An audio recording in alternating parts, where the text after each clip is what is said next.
네, 우리 이제 정말 제가 이제부터는 정말 중요하다 그랬죠. 남들이 갖지 못한 안목을 갖게 되면 보는 게 달라지죠.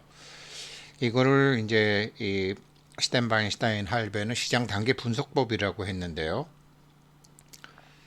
나와 내 돈이 세상 안목이 없어 성장하지 못한 것일 뿐 세상은 승자를 바꾸어가며 항상 성장하지 않았던가. 뭐 정말로 우리나라가 뭐 오만 가지 일이 다 있었잖아요. 오만 가지 IMF도 있었고 뭐 코로나도 있었고 뭐 올해 경기 안 좋다 어쩌다 하지만 세계 경제는 계속 성장했고 금융시장도 계속 커졌잖아요. 돈은 항상 풀었다 걷어들였다 풀었다 걷어들였다 하잖아요. 그래서 뭐 앞으로도 저는 돈이 준다고 생각하지는 않습니다. 늘어나죠. 뭐 가령 우리나라가 영화에서 그렇게 인기를 오징어 게임이니 뭐 이런 게 뭐 영화 하나 만드는데 돈이 별로 안 들잖아요. 가수나 연기자 하나 만드는데 별로 안 들잖아요. 근데 요즘은 뭐 걸그룹이나 뭐 이런 애들 한 명 키우는데 들어 시작하는 돈이 100억이래요. 한 명 하는데 100억이래요. 그래갖고 대박 나면 뭐 한 9놈 망하고 한 놈이 성공하면 그 100억씩 들어간 게 1000억도 되고 1조도 되는 게임이니까 예전보다 질이 좋아질 뿐 질이 계속 좋아지니까 돈이 계속 늘어날 수밖에 없죠. 그래서 이제 그런 거 세상은 항상 성장하다. 그러니까 뭐 아우 요즘 애들 싸가지 없어는 뭐 5천 년 전에도 있고 3천 년 전에도 있고 지금도 있고 계속 그러면서 세상은 바뀌어 가면서 성장한다라는 거죠. 그래서 지금처럼 이렇게 장이 안 좋을 때 사람들이 나쁘다 그럴 때 준비하면 정말 좋죠. 저는 정말 나하고 내 돈이 세상 안목이 없어 성장하지 못했다라는 게 이제 저의 뼈저린 반성입니다. 그래서 어제 이제 했던 것이 이제 팔장을 앞두고서 안목이라는 게 자 이제 슬슬 매수해도 된다. 이 먹구름이 몰려온다. 이제 방어적으로 해야 되겠다. 이런 큰 판만 읽을 줄 알아도 되는 거 아니에요? 그래서 이제 상승장과 하락장을 짚어주는 활용법인데 이 사람이 얘기하는 시장 지표가 증시 흐름을 미리 말해주는 거는 우리가 아는 지표가 아니라는 거죠. 뭐 구매자 지수, 뭐 생산자 물가 지수, 소비자 물가 지수, 금리 외환 이런 게 아니라는 거죠. 그 지표를 우리는 공부할 수 있는 거거든요. 시장 평균을 알려주는 단계 분석법 이제 여기서부터 시작입니다. 여기서부터 본격 시작인데 오늘 먼저 단계 분석부터 시작해 보자. 지금쯤 당신은 단계 분석을 쉽게 해낼 수 있을 것이므로 1단계, 2단계, 3단계, 4단계요. 시장 평균을 분석하는데도 이것을 적용하면 된다. 이건 몹시 중요합니다. 시장 평균을 분석하는데도 이를 적용하면 된다. 이건 아주 쉬운 측정 방법이며 아주 중요한 도구이기도 하다. 여기에는 이론의 여지가 없다. 만약 여러 장기적 전망 측정 도구에서 가장 중요한 것 하나만 고르라고 한다면 바로 1단계, 2단계, 3단계, 4단계 단계 분석법이다. 특히 주간 차트에서 이를 알아내거나 스스로 표를 만들어 볼 수도 있다. 엑셀로 만들면 요즘 뭐 귀신같이 만들죠. 단계를 분석하기 위해 차트를 직접 만들어 보기로 결정했다면 물론 이게 컴퓨터 같은 데서 다운을 받을 수도 있지만 자기가 이렇게 메모하는 것도 좋죠. 직접 차트를 만들기로 했다면 이제 다음 장 지금 8장이지만 이제 9장을 참고하면 된다. 9장의 그 표는 이동평균선을 계산하는 법을 보여준다. 매주 금요일 종가를 적고 금요일날 끝나는 걸 적고 그 자료를 이용해서 30주간 이동평균선을 계산해내고 이걸 계속 매일 유지하기만 하면 된다. 이렇게 이동평균 지표를 만들었다면 이제 그 움직임을 해설할 줄 알아야 된다. 개별 주식 차트에서 단계를 분석할 때처럼 다우존스 산업평균 지수도 그렇게 할 수 있잖아요. 지수가 3단계 최정상에 다다른 것으로 보이면 조심조심해서 움직여야 된다. 다우존스 지수가 30주간의 이동평균선 아래로 떨어지고 4단계로 진입한다면 방어적으로 나가야 된다. 그때는 아, 근데 제가 코인에서 이걸 뭐 주식은 했는데 코인은 못한 거예요. 코인은 다른 줄 알았어요. 똑같아요. 이제는 확실히 방어적으로 해야 되겠다라는 것을 3단계에서 4단계로 딱 들어갈 때는 해야 된다라는 거죠. 설사 몇몇 종목이 돌파를 기록했다 하더라도 이때는 매입을 중지하고 상보 강도 RS가 열세인 주식이나 코인은 다 팔아치워야 된다. 그리고 나머지는 이제 기계식 자동 손절매 방식으로 가능한 한 단단히 보호해야 된다. 또한 이상적인 공매도 패턴이 어디에서 이루어질지를 예측할 수 있어야 된다. 이러한 단계 분석법이 물론 흠잡을 데 없이 완벽하다라는 것은 아니다. 가끔 허점을 보이기도 하지만 그런데 대체로 썩 믿을만하다.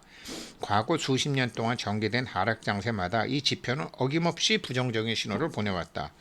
차트 8-1를 연구해보면 1987년 10월 증시 붕괴에 앞서 막 신문에 막 이렇게 놨고 저는 이때 현장에 있었었죠.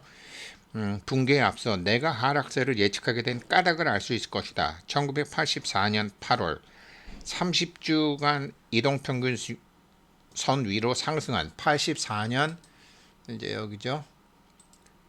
형광펜. 네. 여기서 84년 여기서 이제 30주간 이동평균선 위로 올라왔다 이거죠. 이때가 막 컴퓨터 그 이제 퍼스널 컴퓨터 나올 때라서 그랬어요. 이 30주간 이동평균선 위로 상승한 다우지수는 1985년 초 2단계로 30주간 이동평균선 여기서 했고 여기서 2단계로 올라서고 마치 로켓이 발사된 것처럼 위로 솟았다. 그 뒤 2년 반 동안 다우지수는 2배 이상 뛰었다. 그렇죠? 1200, 1300, 2400 30주간 이동평균선 위에 머물렀다. 30주간 이동평균선 역시 상승세에 있었음은 물론이다. 그러다가 1987년 말 위험한 조짐이 보이기 시작했다. 먼저 다우존스가 8월 말 새로운 고점으로 이동하더니 뒤이어 B지점으로 하락했다. 그리고 10월 초 다시 올라갔으나 C지점으로 올라갔으나 8월의 최고치까지는 가지 못했다. 우리 이거 배웠죠. 이런 ABC 패턴은 정상일 확률이 높다라는 뜻이다. 형태가 아니라 의미는 이제 많이 아실 거예요. 그 뒤 다우존스 지수가 B지점을 붕괴했을 때 적어도 중기적으로 이제 정상이구나. 여기가 꼭대기였구나. 그런데 이런 부정적인 지그재그가 발생하는 동안 더 심각한 문제가 일어났다. 이거 제가 다시 이렇게 해서 보여드릴게요. 링크 주소 아니요 하고 다시 가서 이제 신문 이건 뭐 보셨잖아요. 이건 날려버리고 확대해서 보죠. 확대해서 보면 좀 나은가요? 그렇죠? 네, 여기서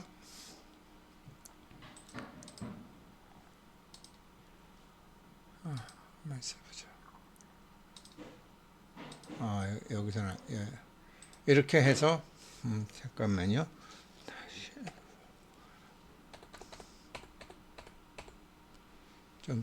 좀 뭐 확대하니까 좀 모양은 좀 그러네요.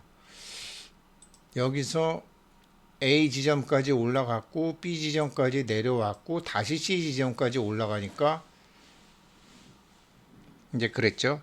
이런 부정적인 지그재그가 발생하는 동안 더 심각한 문제가 일어났다.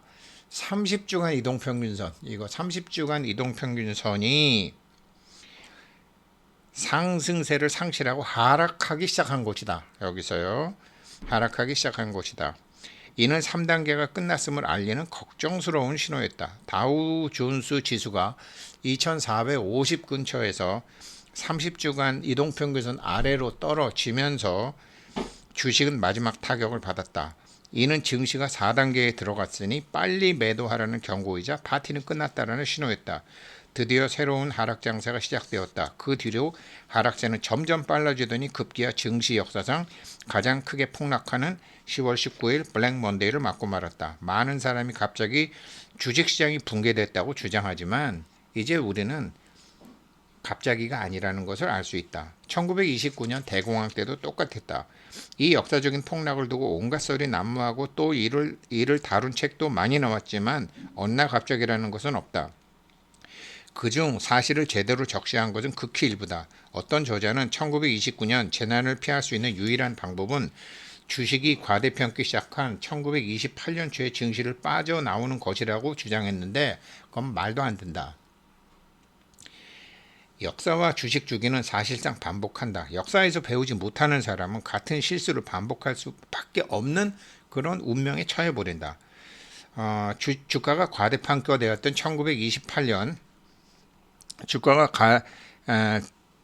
주가가 과대평가되었던 1928년 또는 1986년에 주식의 안녕을 구할 필요는 없었다. 왜 이렇게 빨리 그러느냐. 만약 그때 안녕을 구했더라면 엄청난 상승세를 놓치고 말았을 것이다. 두 경우 모두 3단계 정상을 확인한 다음 30주간의 MA가 4단계에 접어들 때 30주간 MA가 4단계에 접어들 때 아무 때나 그러지 말고 1929년도 4단계에 접어들 때 꺾였을 때 혹은 여기 한다면 마지막 이닝까지 안전하게 게임하면서 대다수 월스트리트 사람들과 달리 재앙을 피해갈 수 있었을 것이다. 그럼 1983년을 보자. 차트 8-3을 보자. 이게 이제 여기서 30주 이동평 여기서 떨어졌지만 이게 주봉이란 말이에요. 몇 주간에 뭐가 있었다고요. 그러니 여기서 꺾였을 때 여기서도 할 수 있었고 여기서도 할 수 있었다라는 거죠. 여기서 이렇게 시간이 있다라는 거죠. 미리 막 그렇게 9회 말까지는 게임을 다 뛰어라라는 거죠. 주가가 과대평가되었던 1928년과 29년 차트 8-3을 보자.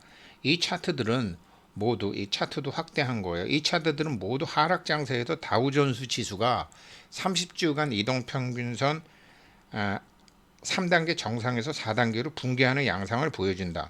모든 차트가 들려주는 메시지는 똑같다.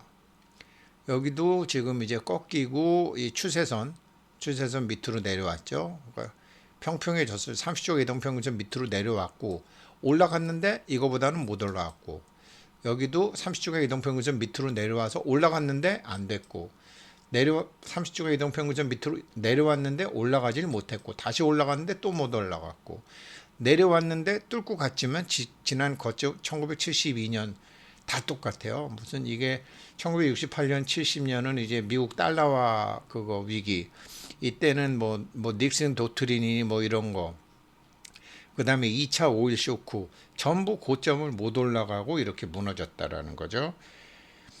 마지막으로 이게 1960 이게 이제 하락이 있었던 6건의 사건들이에요. 마지막으로 확인해야 될 부정적 신호는 30주간의 이동평균선 아래로 확실히 내려앉는 것이다. 끝까지 딱 기다리는 거죠. 일단 이동평균선이 하락하기 시작하면 이동평균선이 평평해질 때까지 하락세를 피할 은신처를 찾아 머물러야 된다.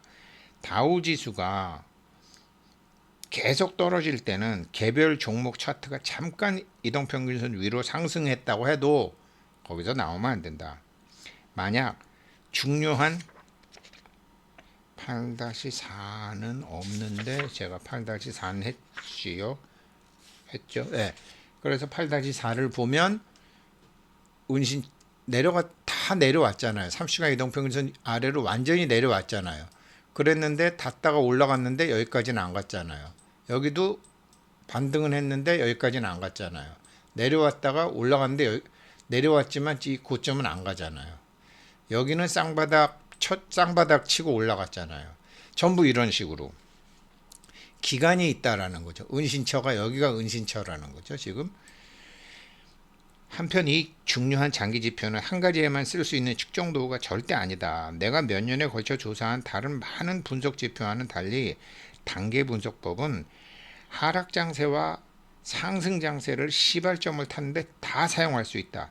크게 하락한 다음 1단계가 형성되기 시작하면 지금 1단계가 막 형성되고 있어요. 지수도 코인도 비트코인도 그렇게 됐죠. 다음 상승기에 대비해야 된다. 지금 우리는 다음 상승기에 대비해야 될 때라는 거죠. 일단 30주간의 MA가 상승세를 타면 매수 종목을 적극적으로 찾아야 할 시기다. 지금이라는 거죠. 그래서 작년 9월 미국 같으면 작년 9월 30일이 바닥인데 지금 이제 그 바닥보다 비트코인이건 뭐 어떤 거건 내려오는데 이게 어떻게 내려오나 30주간 이동평균선 돌아섰나 이거를 보라는 거죠. 그래서 지금 제가 수평선에 먹구름이 몰려오는 거 우리가 놓쳤잖아요. 방어적으로 하는 것도 조금은 놓쳤잖아요. 슬슬 매수해도 된다라는 타이밍이 오고 있다라는 거죠. 제가 책을 번역을 하고 잘난 척을 했지만 번역만 했지 이거를 제가 제 거로 만들지 못했어요. 나이가 들고 이제 뭐 회사에 다니면 여러 가지 실적도 있고 뭐 여러 가지가 있으니까 이제 그랬는데 정말 욕심 버리고 이렇게 보다 보니까 믿게 되네요. 아, 정말 이렇게 줘도 못 먹었구나. 이걸 계속 이렇게 지금 제가 50 며칠째 공부하다 보니까 안목도 바뀌고 믿게 되고 여러 케이스를 제가 책에 없는 케이스 찾아갖고 막 이렇게 만들어서 스스로 확신을 가지게끔 해드리는 것도 제가 젊었을 때 했던 실수를 안 하셨으면 좋겠다라는 거죠. 네, 오늘 여기까지 하겠습니다. 고맙습니다.